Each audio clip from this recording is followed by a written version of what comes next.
to NFL 80, where Brian Gemble's going to update us on the Jets. Orleans Saints on the first play from scrimmage. Dave Preston carries off tackle for the Broncos, gets the ball across the 15-yard line. Greg Morton starting at quarterback, but we could see Matt Robinson coming in early. Dave Preston and Jim Jensen are the runners for the Broncos. Rick Upchurch, their deep speed at one flank. Haven Mova is the veteran at the other. And Riley Odoms, who's playing way overweight and not right now in the great pleasure of his coaching staff, is aligned to the left side. Odoms has played himself right out of shape. He's trained up to about 255. He was one of the best tight ends in the league. Now they go straight ahead, and running with the ball is Jim Jensen.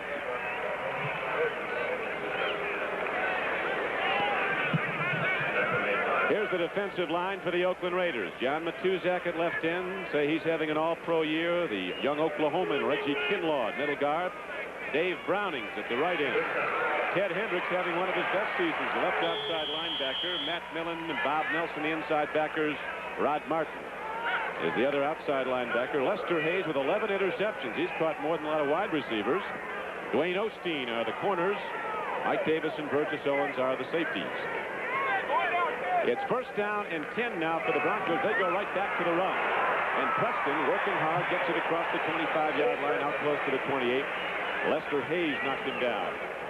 Don, you know the last time these two teams played was less than a month ago. 9-3 ball game. Sometimes when you look back, having just played a team that you feel that you didn't play as well as you could against, and you see on the stats that you rushed for 90 yards but only ran the ball about 20 times, you say, hey, that's a little bit over a 4-point average. We better run the ball a little more than we did. We see Denver doing so real early. Their whole game is to pick up 5 yards on first down, put the other team in a trap, and they've done so on 2 series. And Oakland's been a tough team to run on. Their last 3 games are giving up way under 3 yards a rush on the average on a 2nd and 5 carry. Hendricks and Hayes come up. Make the tackle.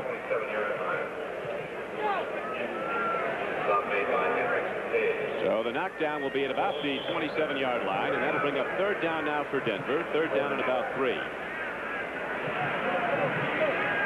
Oakland is, according to Red Miller, the coach of the Broncos, stops the run early, then brings in the pass rushers and the good defensive backs, stops the pass. They've been awful tough to score on, the Raiders. 3rd down and about 4 now. Morton takes a deep drop, throws over the middle. Look at that stick. The hit is made. It's going to be close to a first down as Lester Hayes and Mike Davis converge on Dave Preston. And now let's switch back to New York to NFL 80 and Brian Gumble. Brian? Are you kidding me? I thought that game was already put in the Frigidaire. That is something. The Vikings rally back again and take the NFC Central. It's 1st and 10. The Broncos on the pass play did get the first down. Now they go to the run straight up the middle and take the ball to the 35-yard line. Dave Preston is stuck by Matt Millen, big middle backer, one of 2 in there. Millen, a rookie from Penn State. Oakland has always had ex-defensive linemen playing the middle backer. Dan Connor was a former down lineman, so was Monty Johnson at Nebraska, and so was Matt Millen. He was an All-American last year at Penn State. He's kind of playing a down lineman as a linebacker, Donnie. You'll see that he plays the rush very hard on passes he hasn't developed as he will in the next couple of years. Awful big, playing at almost 260. Dave Preston gets the call again and takes the ball out across the 35-yard line and close to the 40. On a 2nd down and 7 carry, he's going to bring up 3rd down now for the Broncos in about 3. Nelson was on the stop. Preston's been given the ball 5 times already early in the game, and he's gained 17 yards. Red Miller coaching his first Bronco team that will not be in the playoffs. Reds had 2 divisional champions in the previous 3 years, and of course the one team that went to the Super Bowl. It's 3rd down and a long 2 now for the Broncos, just short of their 40. Morton stands in, throws out of the backfield, makes the connection. Rob Lytle comes it up down the corner and gets inside the Oakland 40. Rod Martin finally gets him, John. And what he did is he fooled Rod Martin, because Martin was looking at the near back. Now Lytle was the back away from his side. The backs crisscrossed at the snap of the ball. He got Rod Martin to get out of play. Now watch, see the backs crossing each other? Martin thinks his back's gone. Following right in his path is Lytle. It's called a little trail pass. Once in a while you fool a linebacker. Obviously they saw something in the pictures that would indicate Martin to do so. So a 22-yard connection. Greg Morton to Rob Lytle, the former Michigan runner. And the Raiders now starting them out a challenge on their first possession. They took the opening kickoff. Now they've taken it down to the 38-yard line of Oakland. Right back to the run. Nothing there. Oakland shuts it down. Dave Preston got the call, and Matuzak, 6'8", 280 pounds, hit him. Donnie, the impressive thing in the first drive is, number one, the Oakland Raider defense has not bent. You know, it hasn't broken, but it hasn't even bent. It's been playing very well early, the last 8 or 9 ball games. It's been the total dominant force for the Raiders and has really put them in a playoff picture. Their offense has sputtered. If any indication of what's going to happen throughout the afternoon is what's been done by Denver early, the best part of their group is a little suspect. Well, we'll see as they go right back to the run now in a 2nd down and 8 play. Dave Preston gets the call and takes it down close to the 36. You're talking about how well they're playing, John. In the last 3 games, the Oakland defense has not allowed 1 third down completion against 3 pretty good opponents. Well, today they've allowed 2. Yeah. Denver came out throwing. Denver has not had much offense this year. Last week they had a bad second quarter. Turnovers have really hurt the Broncos. They've had 11 in the last 2 games. They were a playoff contender until a couple of weeks ago. They were 7-5. Then lost consecutively to Oakland on a Monday night. And last week at Kansas City, 31-14. On 3rd down and 8, Morton stands in, loops it out there, and Haven Moses can't quite get to the ball. I tell you, you know, lots of times what you don't see on your television screen has created a turnover. Morton's got Haven Moses all the way across the field. He's going to hit him easily, but Cedric Hartman, one of the finest pass rushers that's played this game ever. He and Ted Hendricks been putting a lot of games together. You can see Cedric goes to the outside, just enough pressure. Actually, number 73 hit his own man, forced Morton to go high. They've got to turn it over.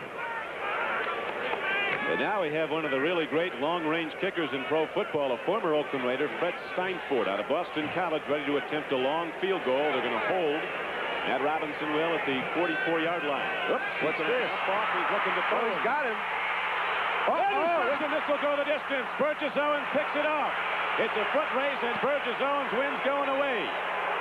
So the Broncos go to the well with a trick play, and Burgess Owens takes it away from Riley Owens and goes the distance, 63 yards and a touchdown. And, you know, it was a play that was devised to be a flea flicker where Robinson comes out, throws the ball back. But in the meantime, Jim Jensen had beaten his man all the way down in the end zone. For some reason, Robinson never put his attention on him. As a result, 7 points went the wrong way. Okay, here comes Robinson. Jensen is going down the field. I don't know if he was looking for him, but he never found him. Going out to Riley Odoms. Comes up with the white shirt. Burgess Owens slips it in for 6 points, and the Raiders get off fast when it looks like they were down on the floor. Burgess was sure open, wasn't he? Burgess Owens takes it the distance. Officially, it's a 58-yard return, and the Raiders are on the board. The extra point by Chris Barr is drilled up and good, and so the Raiders strike quickly with their offense, not get on the field. A trick play by the Broncos off a fake field goal, and Burgess Owens intercepts in the flat, takes it 58 yards for a touchdown. And look at Matt Robinson, couldn't be feeling any worse. He hasn't played much in the last 5 or 6 games, only 1 series of plays. Now he comes in, he gets a chance to kind of get off the schneid himself because he'd like to make something good happen. He knows he had great expectations when he came out here, hasn't really been used, and it's got to be heartbreaking. On the other side of the coin, this man's all smiles. He really is, and that was the 32nd team interception by the Raiders this season. They're number 1 in the NFL. Washington second with 28 and Dallas third with 27. Burgess Owens, his 3rd interception of the year, and it was a big one. Now San Diego Chargers are watching with great interest, hoping Denver can come up with a win here today. And Don, we have not mentioned a 26-point differential could be a factor if this game gets out of control. We'll get to it a little later. Now the kickoff in the mile-high atmosphere of Denver, Colorado by Barr. Drives Brunson deep in the end zone. He doesn't bring it out. Comes out to the 20 on a touchback. 1st and 10.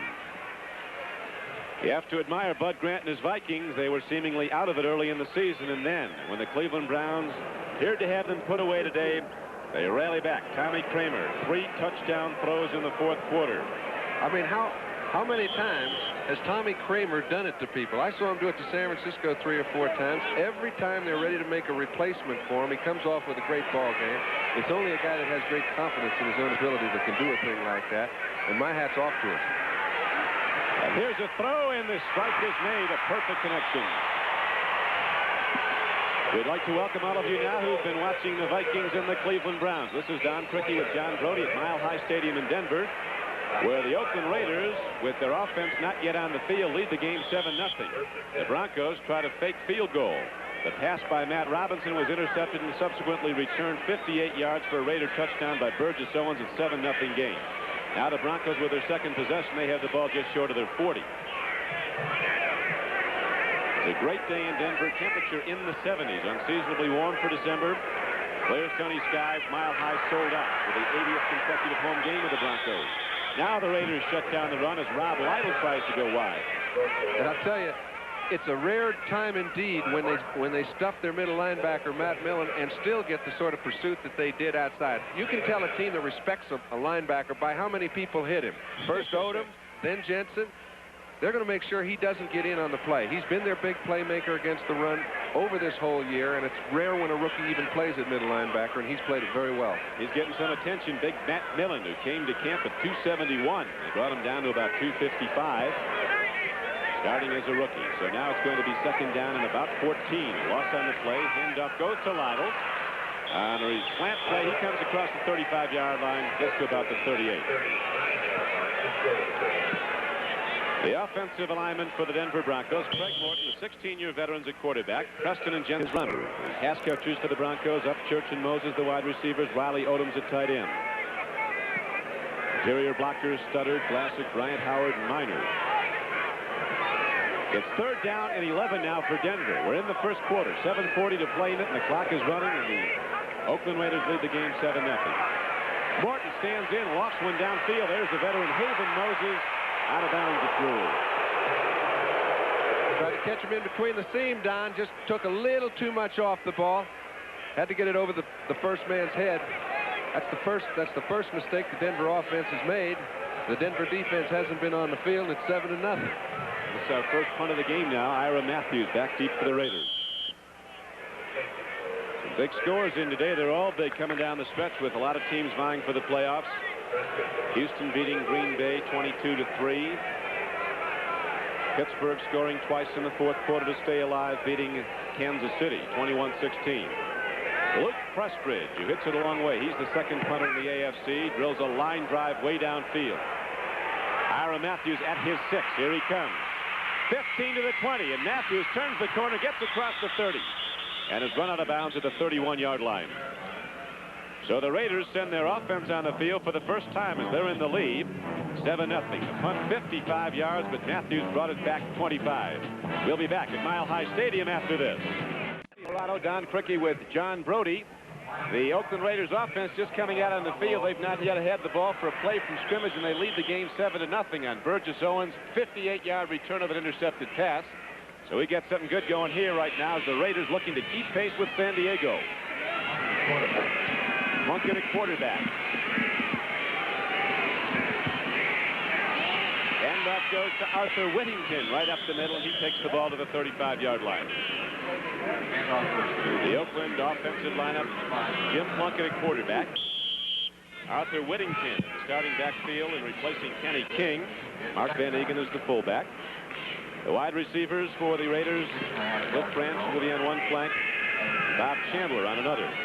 Raymond Chester's the tight end. And those great big Oakland blockers who do such a great job: Shell, Upshaw, Dalby, Marvin, and Lawrence. Now, Plunkett with time throws in the flat, and it almost went the other way with Broncos picking it off. Here's a throw, though, to Arthur Whittington on a second down and 6 play that gets ahead across the 50 and down to the 47-yard line, an 18-yard gain. Don, how he even picked him up was amazing to me because he was looking straight down the field. He had to know Whittington was standing out on the sideline, and then to be able to tell he had enough room to get the ball in there was another feat because he had to look over his blockers at this point. He comes to him late. I like the fact that the throw sometimes tell you something. He came out and fired the ball. I haven't seen him putting a lot on the ball in recent weeks, and I think when he's firing it good and hard, they're a lot more effective. Well, the Raider offense has been down in recent weeks. Now they go to Van Egan on a 1st and 10 play, and he takes the ball down close to the 45-yard line. They were talking, John, about the Raider defense probably playing as well as it ever has. Said the Raider offense might have left for L.A. already, though, the last 3 weeks. It might be playing worse than I've ever seen the Raider offense play, and Plunkett's the one guy that can change that around. These are the guys that have to play for him. Van Egan, the big fullback. Rob Lytle apparently injured a right ankle, so he's going off right now. 5 defensive backs in the game for the Broncos on a 2nd down and 7 play. They go to Arthur Whittington, a little back but so very quick from SMU. Tries to turn wide. Foley takes a shot at him and knocks him out of bounds at the 40. It'll bring up 3rd and about 3. Barney Chavis, Reuben Carter, and Bryson Manor, the front 3 and the 3-4 Denver alignment. Rob Nairn, the left outside, replacing Bob Swenson, who's been out for the season. Interior linebackers Evans and Gradishar, Jackson the other, and there are the deep backs. Louis Wright and Aaron Kyle at the corners, Bill Thompson and Steve Foley are the safeties.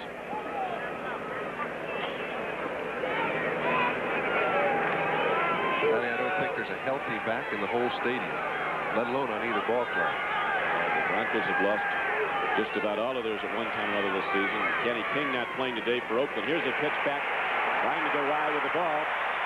Kenny King comes in on that play and doesn't get very far. So he didn't start, but he did come in there, and Kenny King with the pitch back is knocked down by Foley, and it brings up 4th down, and Oakland's excellent punter comes out. They've got him all over the stadium. Bill Thompson, defensive back for Denver, said in an interview, "We're not going to go, they're not going to go. If there's anybody we want to knock out of this thing, it's Oakland." We'll see, though. Right now, the Raiders are in the lead 7-0. I can remember looking at that stretcher, Tony. How Kilmer and I, when we came out on the field, the first thing we used to locate was the stretcher. We were playing the shotgun at the time, and we knew we better find it. Robbie Lytle's been taken in now for X-rays. Ray Guy, the leading punter in the conference, almost 44 a chance, tries an angle punt to the near sidelines. It goes into the end zone, comes out on a touchback to Denver. So the Broncos go on offense 1st and 10 at their 20. A 40-yard punt. Ray Guy goes up. The Oakland defense comes back out. They put the only points of this game on the board. It's 7-0. Oakland will be back after this. We've had a pitching change here in Denver. Matt Robinson, who's 0 for 1 today. You remember that fake field goal that he threw out into the flat on a pass attempt that was returned by Burgess Owens for the game's only score, is now going from scrimmage. And he got received like every quarterback does. It's thrown an interception for a touchdown. First back through. Big back from Iowa. Jim Jensen takes it ahead across the 20, not close to the 24, as the Broncos continue to run right at the Raiders. Bob Nelson and Mike Davis were on the stop for Oakland. The thinking here, John, with making the move to Matt Robinson so early. Well, it was very definitely predetermined, Don, because Craig Morton was playing very well during the ball game, and he's played well over the past 6 or 7 weeks. Actually, he put them back into contention after they had worked themselves out of it. And there's another quarterback they might want to look at before the day's over or in the next ball game. Now, Matt Robinson needs playing time. He's only played 12 or 13 full ball games in his whole career, so he's got to get in, and they have to find out if he can do it. He just did it there. A perfect strike to Jensen, and Jensen is all the way out to midfield. A 28-yard throw and subsequent run for the first down brings the ball across the midfield line into the Oakland side of the field. And the things he has, people are looking for if you're a coach is how disciplined is his drop. Does he go back, plant, stay in there, and wait for somebody to come open? He did that perfectly on that play. Found a receiver that came open late. As a result, hit Jensen, was able to pick up a first down. They get the ball inside the Raider 50. So Matt Robinson, who came to Denver from the New York Jets for 2 #1 draft choices, makes that throw from scrimmage a perfect strike, and it's 1st and 10 now for the Broncos. He's going to start pitching again. He's looking it up Church long. It swings it out.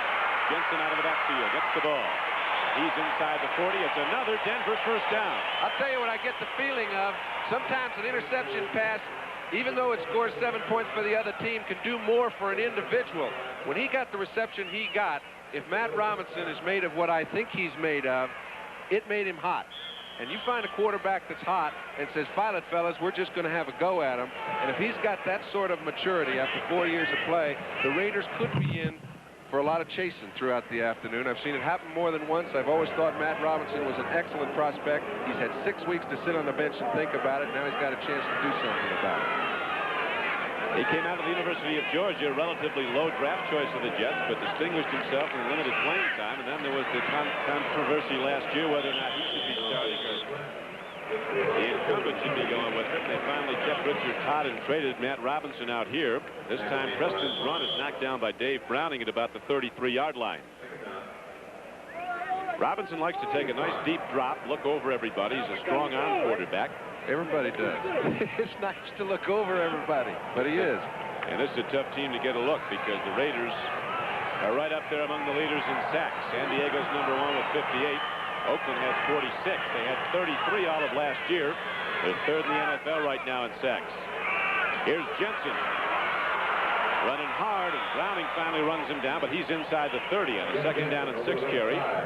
Bob Nelson was also on the play. An indication, Don, their offensive line is working very hard because that play looked like it was drawn out and stopped for very little gain. And yet they picked up 5.5 yards on the play. That means your offensive line is winning at the line of scrimmage. Denver has really been getting off the ball well. Studdard, Glassick, Brian Howard, Minor. Now they go with 2 tight ends, Odom's in and Ron Egloff. 3rd down and a yard for the Broncos. Ball at the 28-yard line of Oakland. 1:35 to play in the first quarter. It's 7-0 Oakland. Handoff goes, and Jensen leads the blocking, and Dave Preston takes it ahead. Hey, we talked about Riley Odoms earlier, Don. You mentioned that he went from 225 and an excellent pass catcher to 255, playing like a guard. Take a look at this block. Number 88. Ted Hendricks is a very difficult man to move off the line of scrimmage. He creates a hole just big enough for them to pick up a 1st down. He did his job that time. He sure did. Maybe the big guy wants to move inside. I think they're going to accommodate him. At 255, I can remember Ron Kramer, the fellow that played for the Green Bay Packers. They said he weighed 255, but I think it was closer to 275, and it didn't slow him down much. Now the Broncos are not slowed down as they continue to move the ball at Oakland. They've moved the ball well. They had the one mistake that led to the game's only point. The interception returned by Burgess Owens for a touchdown. Robinson plays faking very nicely. Throws. He's got Owens. Riley Upton takes down the defender and goes down the 3-yard line. Lester Hayes at 190 pounds takes Riley Odoms at 250 plus. Riley made an excellent catch. The play was really made by Robinson's fake. He fooled Hendricks enough to where he created an opening. Odoms ran right by Hendricks, opened up a natural gap, and Robinson put the ball right where it had to be thrown. He's been very impressive. Since he gave them 7, he figures he might as well get his own group a few. He's going to do it, looks like. He's got him down inside the 5 now. That was a 23-yard gainer. Since he's come in from scrimmage, Robinson's put the ball in the air 4 times, has completed 3 for 63 yards. So now the Broncos are challenging. 22 seconds on the clock running first quarter. 7-0 Oakland. Second back. Preston takes a look. Not much there, but he dives on down close to the 1. Well, those were 3 big yards, Donnie. He was stopped stiff at the line of scrimmage. Found a way to pick up a couple. Kinlaw got him. Middle guard for the Raiders. Reggie Kinlaw in his 2nd year from Oklahoma. That's it for the first quarter. Gun sounds, and now some cheers start to cascade down from sold-out Mile High Stadium as the Broncos are moving the ball, and they're close to a touchdown. They'll be trying for it when we open the second quarter after this. With John Brody, this is Don Criqui back at Mile High Stadium in Denver, where the Oakland Raiders are holding to a 7-0 lead, but that could change quickly. You see the first quarter stats. The Raiders with not much running. The Broncos with a lot of offense, but no points yet. They're close, though. They come out of the huddle. Ball is down inside the 2-yard line. They go to Preston, and he gets into the end zone standing up. So Dave Preston puts a touchdown on the board for Denver. Now he got some guys swinging out there.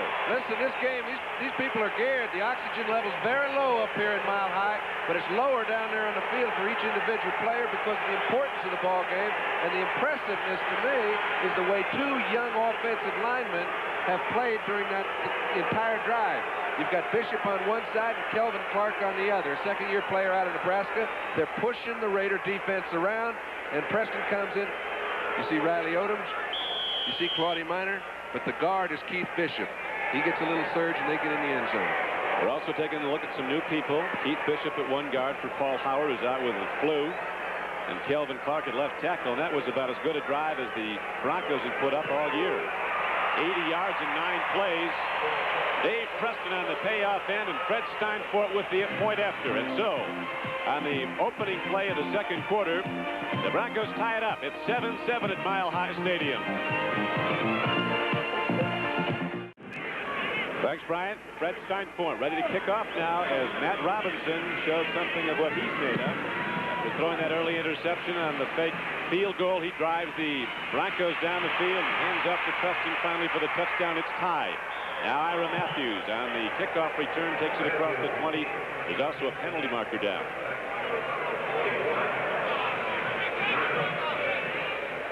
We'll get that call with 14:46 left to play in the first half.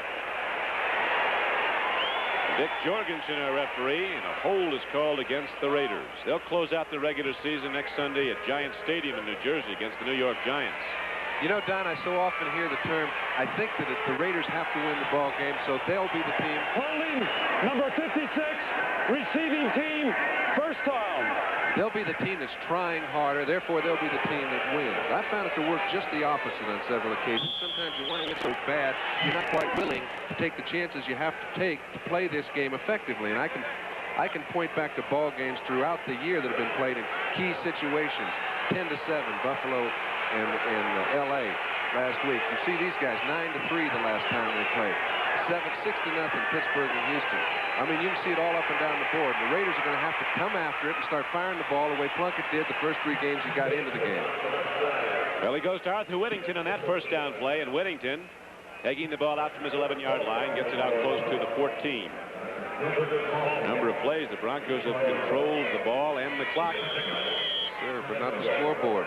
6 plays, 7 points, and none of them by Oakland's offense. The Raider offense, unproductive in recent weeks. They like to go deep. Bob Chandler, wide receiver, set to the right. Cliff Branch, world-class sprinter from Colorado, is out in the left lane. And Plunkett likes to try to hit him. Won't be long. Here's a handoff again to Arthur Whittington. Raiders closed down quickly. Whittington didn't work with a lot of size, about 178. If he breaks that crust, he'll take it. Breaking that crust is a little tougher than design. Big people up front for Denver. Chavis, Carter, and Bryson Manor. Now Whittington comes out of the game. You know, I noticed that Whittington's coming out, Kenny King's going in third down situations, but King is coming on the field limping. It's one thing if you're going off the field limping, but if you're running back coming on it limping, you're really in trouble. He's had an ankle problem much of the year. Plunkett's only thrown once in the game. Has completed it for 18 yards. It's third down and 5. Plunkett with a deep drop. Rulon Jones almost got him. Now Plunkett runs with the ball and does all right. And he picked up a first down with a nifty little move right there about the 20-yard line, Partsy. He really had to put a move on because he had to get to the 21, and that's just where he got with that change of pace. Don, let's take a look. There has been some statements about Jim Plunkett's undisciplined drop. 5 yards, 10 yards, you name it. Something has to happen where you go back the same distance every time. You can see people are coming back at you. The surge was excellent. There was nowhere Plunkett could go that time. He had to take the course he took and picked up the first on his own. Plunkett's been quite a story, quite an odyssey out of Stanford. The Heisman Trophy year, the Maxwell Award back in '70, quarterback in the upset in the Rose Bowl of Ohio State. Now he eludes the pass rush again. He lets her rip, and he's got a man coming back at the ball, incomplete. His tight end Chester comes back at the ball. Jim Plunkett throwing hard. It's incomplete. Well, I'll tell you, they've been sacked a whole lot of times, more than I can ever remember a team being sacked.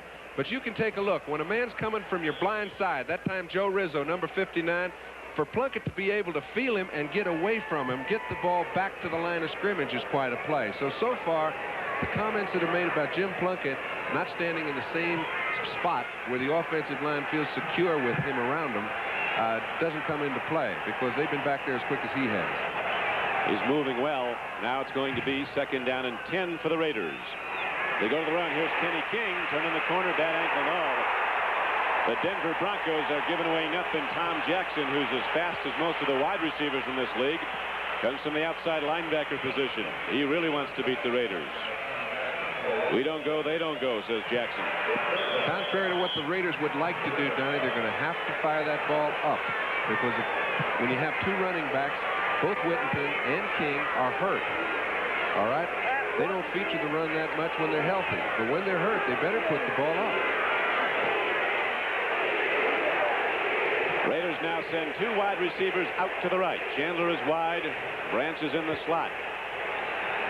And Chester, the tight end who can go deep, is on the left side. Here's Plunkett with a drop. Big rush. Stands in. Lets a rip long. Going for the ball is Raymond Chester. He has the football at the 40. and is down inside the 35-yard line. A perfect connection. Plunkett with the home run ball, and his tight end Raymond Chester is underneath it 47 yards downfield. Don, I've seen Jim Plunkett in 5 instrumental plays offensively. He's done the only thing that he could do from the position he stood. You can see he feels the pressure up front. It's getting pretty close to him, but he hangs in there, puts the ball in between 2 defenders, hits Raymond Chester on the dead run, and, you know, we had a pretty good angle to see what Plunkett could see. He couldn't see squat down there. All right, here's Bob Chandler trying to get rid of Louis Wright unsuccessfully, but the man he did pick out was open, came up with the ball. And it's taken 5. Need that up here.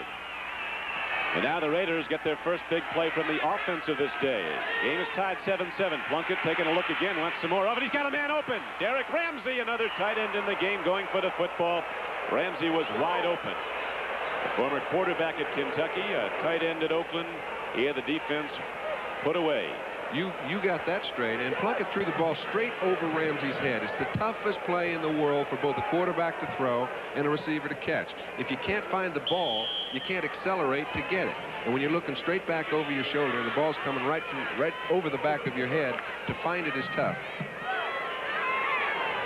Red Miller and his Bronco defense been tough all season, although the offense hasn't put up a lot of points for them. Now it's 2nd down and 10 for the Raiders. In a tie game, 7-7, second quarter. Plunkett rolls out again. Throws and that's flag. They're flying in from every direction here. They went to get Cliff Branch's head, and they got it. Don, Plunkett, first of all, had Branch one-on-one and had him open, but he had to move out of the pocket. Whether he had to move out or he elected to move out, it's hard for me to comment on. But you'll see Branch, when he gets down the field and he makes his break, he's on a one-on-one situation out there on the corner. Now, I don't care what Kyle's doing. He can't cover Cliff Branch one-on-one. The only way he can do it is get after his helmet and try to keep him from scoring. As they say, there's only about 6 guys in the world faster than Cliff Branch, and none of them play for Denver. So they got to keep him contained. He'll go deep. Now it's a 12-yard assessment on the penalty. Here's Kenny King. He's got lots of moves left despite the bad wheel. And Kenny King on a first down carry comes down to the 18-yard line. He got 4. The middle guard, big Reuben Carter, made the knockdown. Hey, he'll be able to run the ball if his offensive line, that time Upshaw and Shell, move people out of there the way they did then. Upshaw and Shell have been doing it for a long time on the left side. Art Shell in his 13th year at left tackle, and Gene Upshaw in his 14th season at left guard. Nobody knows how big Art Shell is. They haven't weighed him in 10 years. Got to be 300 at least. He can move. Now it's 2nd down and 6. Plunkett, deep drop, throws on the run, and Chandler can't hang on to the fastball. He didn't drop many. Plunkett still got the gun. The important thing is Jim is firing it. I know people say, hey, you don't have to fire it that hard. There's nobody that can come up with the ball. But for Jim Plunkett, when he's firing the ball around the field, he comes up with a lot better percentage than when he's not. We were talking, John, about his odyssey from Stanford, the great years, the Heisman, the Maxwell, the victory over Ohio State in the Rose Bowl, the upset, then the #1 draft choice in the league, going to New England, the great first season with 19 touchdown passes, then the injuries, shoulder operation, 3 various knee operations, and finally he came to Oakland as a free agent. Now he's looking like the Jim Plunkett of old. He's trying to get to Ray Chester. He's got him out there, but Chester can't hold down at the back of the end zone. On a 3rd down and 6 play, Plunkett almost connects for the strike, but the field goal unit is out. And that was a good enough throw, Don, to where a great catch by Raymond Chester, who's made many. I think this guy is great. When he's running away from the quarterback and the ball is thrown over his head, he's as fine at catching the ball with his arms outstretched as any player at tight end in this game. He'll bring down 7 or 8 out of 10 of those. That could easily have been a touchdown, and it was a good throw by Plunkett. A very good throw, almost there. Now the field goal unit is out, and Chris Barr will try to break the tie with Bob Chandler holding. Barr's had some problems. He's been good in close, but he's 4 of 16 outside the 40. This will be a 36-yard attempt. There was a ground ball. I think there was a little problem on the hold there, Don. I think Bob Chandler's as dependable a holder as you'll find. That time, I do not think the ball was set down properly. I don't know if we'll be able to see it in the replay. Yeah. A hard-hit ground ball. Only the holder and kicker, no, pal, but let's see. We might be able to pick it out. Yep, you can see the ball went right down on the ground just before he made contact. Larry Cirillo, our producer today for NBC. Ted Nathanson, our director. The game is tied 7-7. And we'll come back when Denver has the ball right after this. We mentioned there might have been a problem between holder and kicker. Watch the ball just before Barr's foot gets to it. It's laying flat along the surface of the turf. Very difficult to get it up over the goalpost. Did not work. Denver takes over the ball, 1st and 10 at their 20. Up Church's wide left. Raiders play those wide receivers tight. They bump and run with him. Robinson wants to put it up, and he does. Guns the ball downfield. It's caught. Haven Moses, they were looking at Riley Odoms, a tight end. He couldn't get it. But Haven Moses was in a deeper pattern and makes the big reception for a first down to the 43. Yes, sir. Those are great patterns. If you don't hit one, get the other. I'm not sure whether he was throwing the ball to Odoms or whether he was waiting for Moses. I do know that Odoms had run out of the pattern all the way through. He actually tipped the ball, and Moses still came up with it. 3 years ago, that, of course, would have been illegal. Subsequent touches by offensive players, but now it goes. So Robinson, after throwing that early interception that Burgess Owens ran back for a touchdown off the fake field goal, is really throwing strikes. It's 1st and 10 out to the 43. Pitch back goes, and Preston on a slash comes out across the 40 to the 44-yard line. Got only one. Kinlaw, the middle guard from Oklahoma, got him. Kinlaw wasn't drafted until the 12th round 2 years ago because he'd had a knee problem at Oklahoma. The knee's been fine, and he's been about as good a middle guard as there is. He's not real big, about 240, but they can't block him. He's so quick. And you know, a 12th draft choice is really up against it when he comes into a training camp, because coaches are always waiting to find out what it is he couldn't do. All right, now in this case, they knew he had a bad limb, but they still wouldn't have picked him on the 1st round. You follow me? It's one of those deals that Oakland comes up with year in and year out, and he just played super. He's right on the nose of the best offensive lineman the Denver Broncos have, center Bill Bryant. Robinson throws out of the backfield. Free ball, and Lester Hayes has his 12th interception. Lester's caught more than a lot of wide receivers. We've got a penalty down. It's in the area where it could be holding, but you never know. Raiders think it is. Number 54, offense. Decline. 1st down. They got the rookie Keith Bishop was in at right guard in a hole, but it, of course, is declined as the Raiders get the interception. We'll watch again now as Lester Hayes gets number 12. He's the National Football League leader. And let's watch number 54. Bishop got a piece of Matusak. I'd say rather than let him get your quarterbacks, I'll take the hold. Yeah. Well, Lester Hayes with 12 interceptions, and 3 of previous interceptions were called back because of penalties. That's how good he's been. We'll be back. Jim Jensen banged up the shoulder. He's being attended to on the sideline by the Denver trainer. While he is, the Oakland offense is on the field. They have the ball after the interception by Lester Hayes at the 47-yard line of Denver. Game is tied 7-all. Plunkett throws, has a man open. Chester makes the reception, gets down to the 40, a gain of 8. And there's an instance where a wide receiver who's not really in the pattern, that time Cliff Branch, made the play possible. I'll show you why. He's here now. You see Kyle coming up. If he takes an inside release, he runs Kyle right into the area where the ball was thrown. He wisely takes the outside release. Kyle has to relate, go on inside, but it's after the ball is completed. Aaron Kyle's the former Dallas Cowboy from Wyoming, gained free agent status this year, and moves into the right cornerback position for Denver. Here's a handoff. Van Egan, that big fullback from Colgate, who's been the Raiders' leading rusher 3 previous seasons, takes it down inside the 35-yard line for a first down. The scores rolling in from the east, many of them final now. The New England Patriots still alive, a game behind Buffalo in the AFC East. Ferguson, the Buffalo quarterback, went out with an ankle injury. Tommy Kramer with 3 fourth-quarter touchdown passes pitches the Vikings over the Browns. NFC Central lead. Houston beating Green Bay 22-3, and Pittsburgh rallying with 2 fourth-quarter touchdowns to beat Kansas City. Staying alive. Staying alive is it. They'll next go to San Diego, the Steelers. Here on a first down carry, they go right back. And the fullback Van Egan takes it ahead inside the 30. Philadelphia gets back on track after losing its previous 2 games. Defeats St. Louis 17-3 at Veterans Stadium.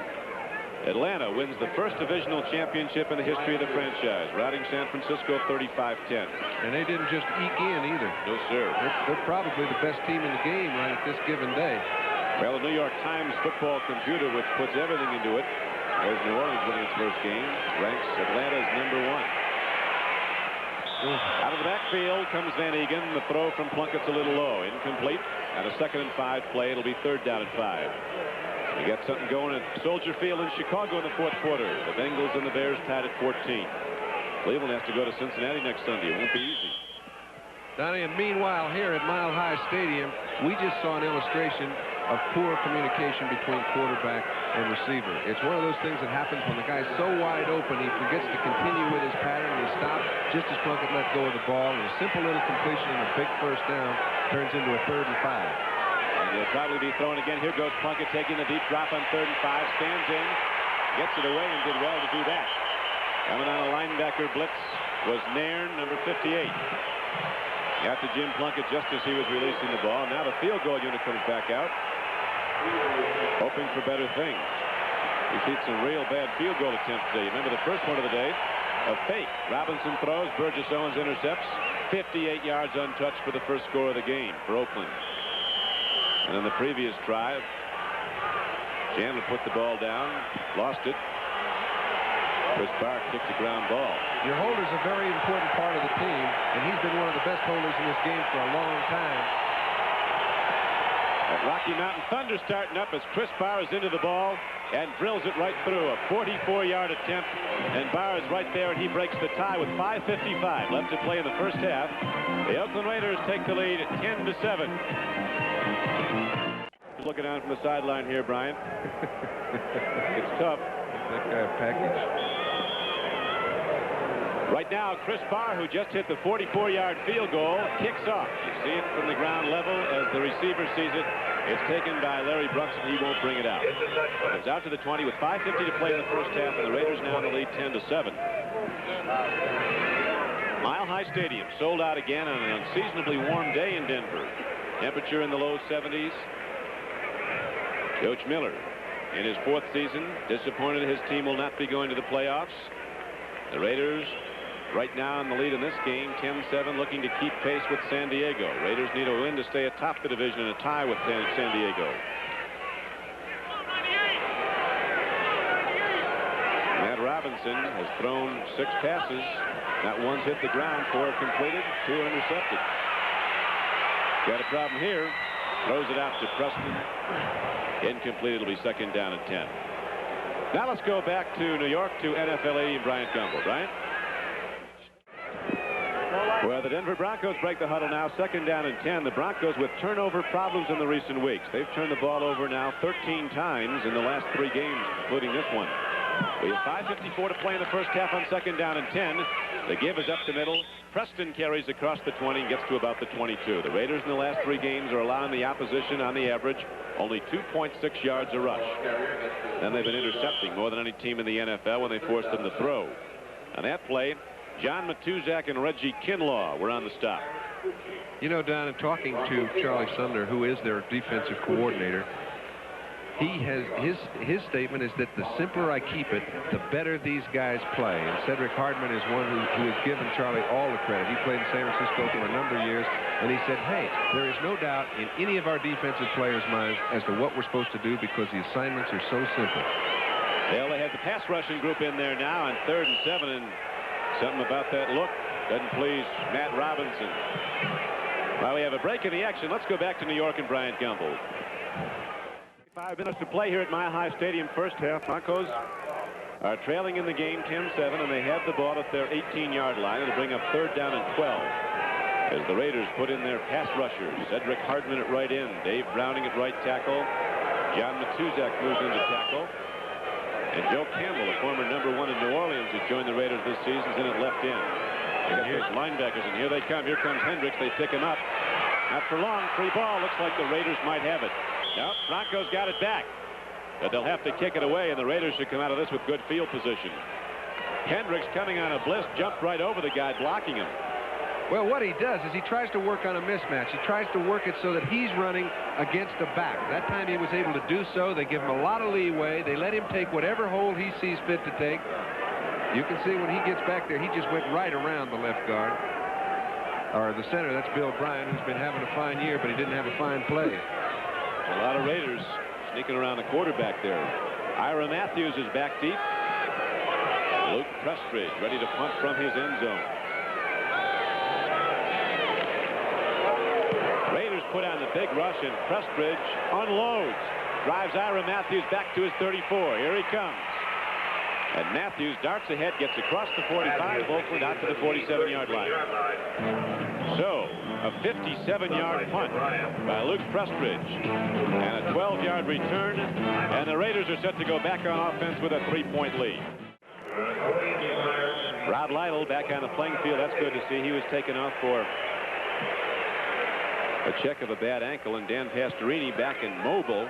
He went out with a real serious injury early in the year, fractured a leg. And he says he's back and he's ready to play, and you can tell by his expression he's not too happy about not being involved. He's one guy that likes to be in the middle of things, and for the first time in his life, he's not.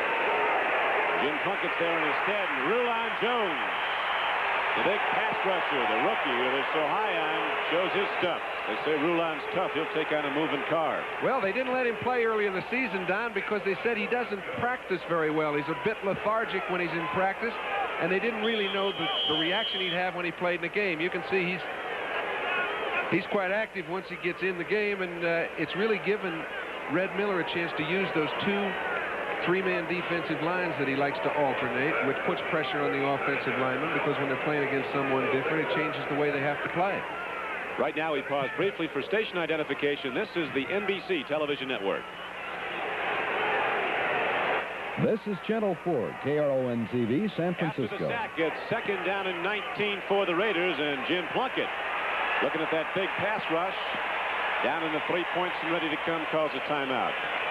Tell you, when you get dropped for a 9-yard loss, you're oftentimes a little fuzzy by the time you come to the line of scrimmage for the next play, and it can have an effect on what you see defensively.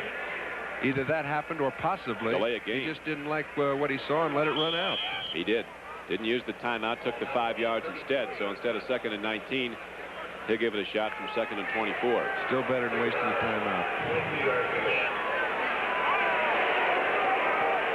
Second down and 24. Ball at the 33-yard line of the Raiders. They lead the game 10-7 with 3:29 to play in the first half. Plunkett stands in, takes his time. Here's the problem. He eludes it, but not for long. Rulon Jones gets him again. Got the folks worked up here, Rulon Jones. Well, I tell you what, he ought to have Plunkett pretty well worked up. He's got about 4 miles to go for a first down. That's when a quarterback gets hurt, is when he's standing back there trying to make something happen and starts to move out of the pocket going sideways. If you're going to move out, I've found the most success happens when you come on up. Get up, Jim, somewhere, because once you start to go sideways, you get hit from all kind of angles, and he's been taking a beating for the last 5 games that way. And he's taken a beating the last couple of plays now as they thrown all the way back to a 3rd and 38 situation. The ball at the 17-yard line of the Raiders.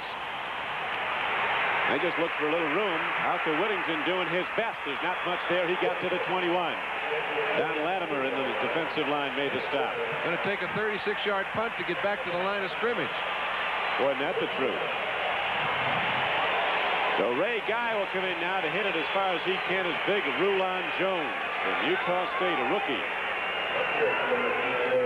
Really got after it. 2 sacks in that sequence of downs.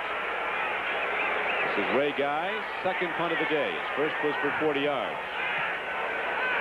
He was angling for the sideline. Now he's going to try to unload. Great average. Best in the American Conference. Second best in the NFL. Dave Jennings of the Giants.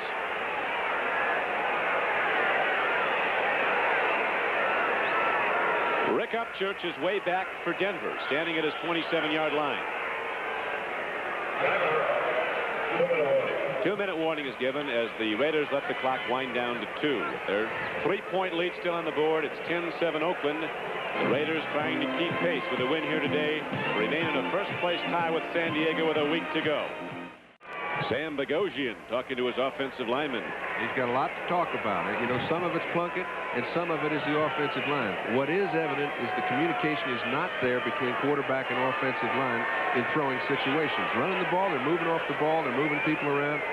Throwing-wise, they're not getting protection. Whoever fault it is, they've got to get it done.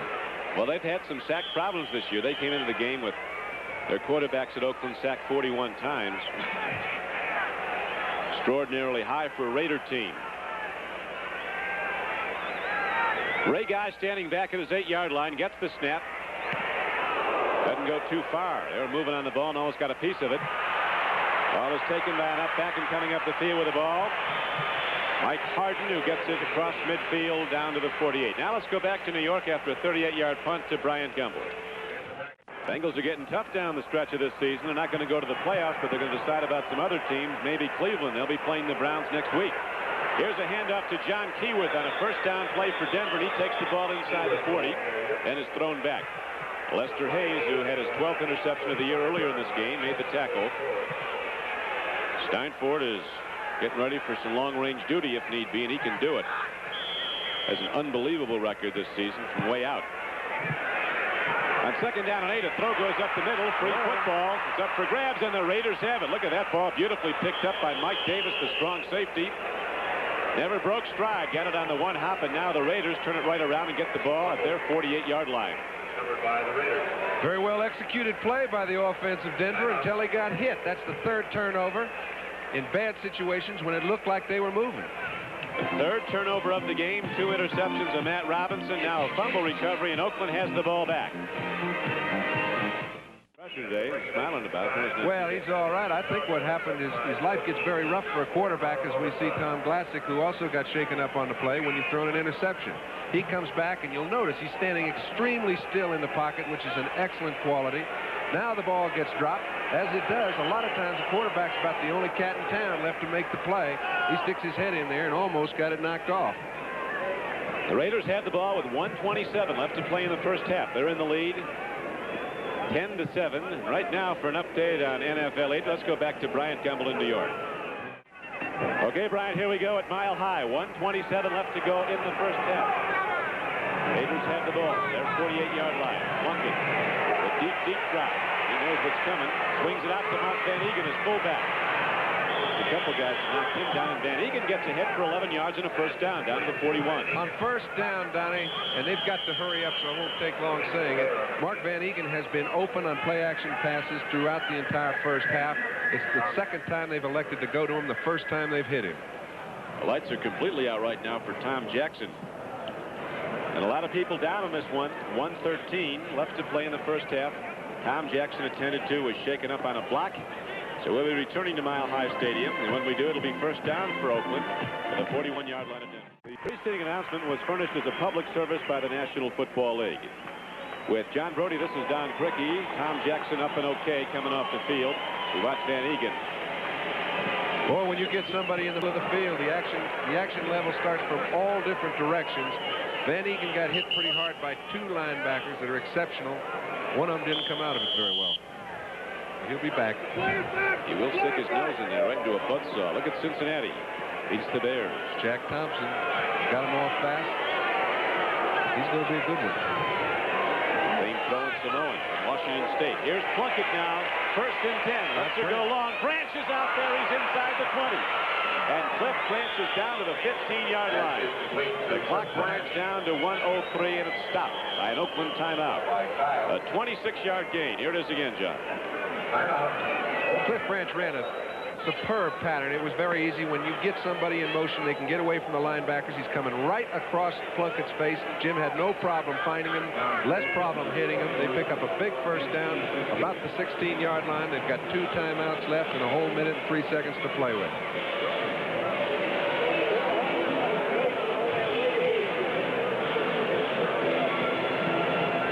To welcome those of you who just watched the Bengals upset the Bears at Chicago. This is Don Crickey with John Brody, Mile High Stadium, Denver, Colorado, where the Oakland Raiders, fighting to stay atop in a tie with San Diego in the AFC West, are up 10-7 and driving right now. They have the ball after a fumble recovery at the 16-yard line of the Broncos.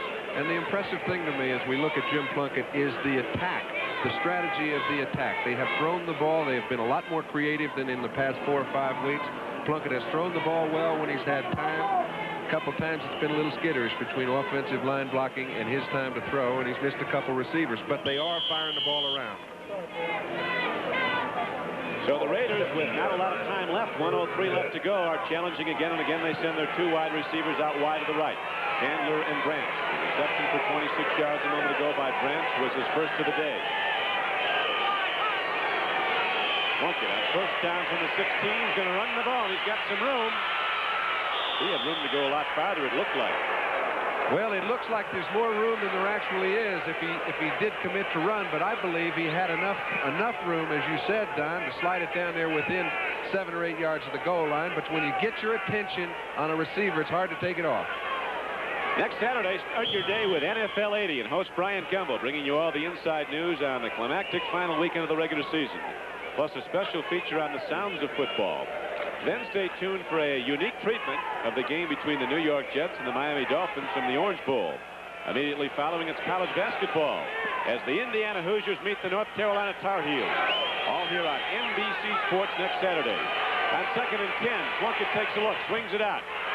Raymond Chester has the ball, but the defense is right with him. Aaron Kyle, the right side corner, makes the knockdown at the 11. It'll bring up 3rd down and 6. And the Raiders call a timeout. Good pass protection on that play. Crossing pattern takes a lot of time to develop, even though it was thrown for 4 or 5 yards. Chester had to come all the way from his left side, about 15, 18 yards in order to make the reception, and that takes time. That trip, he got it. John, you know Jim Plunkett very well. Both fellow Stanford men, quarterbacks there.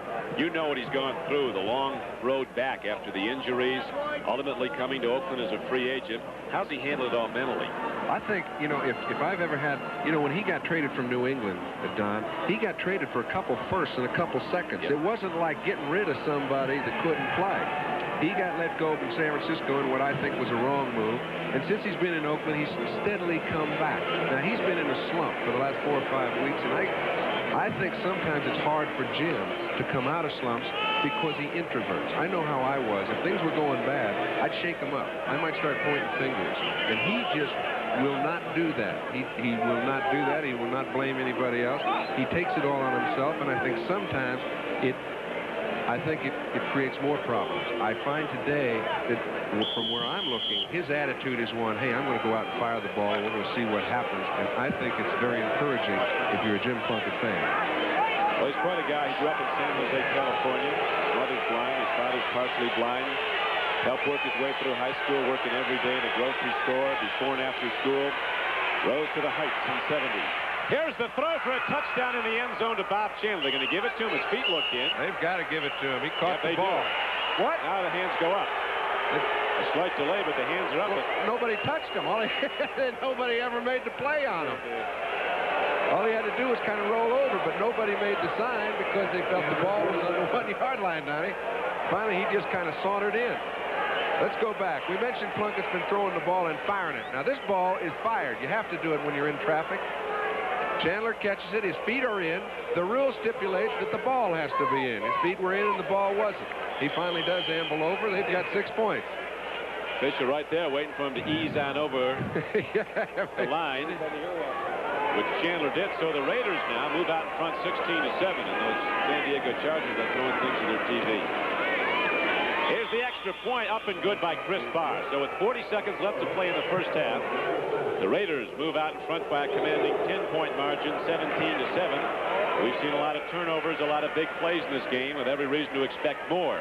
And the Broncos are going to be pitching right down to the final gun, trying to knock out the Oakland Raiders. When you talk about a man beating another man one-on-one, a great receiver should always beat a great defensive back if he's in that situation. It was a perfect illustration. Chandler would made that touchdown on Louis Wright. Very few guys have on their wall, I beat Louis Wright. Chandler's been a great one. He's never really gotten the credit he deserves. Over a 3-year period at Buffalo, caught 220 passes at all the receivers in the National Football League.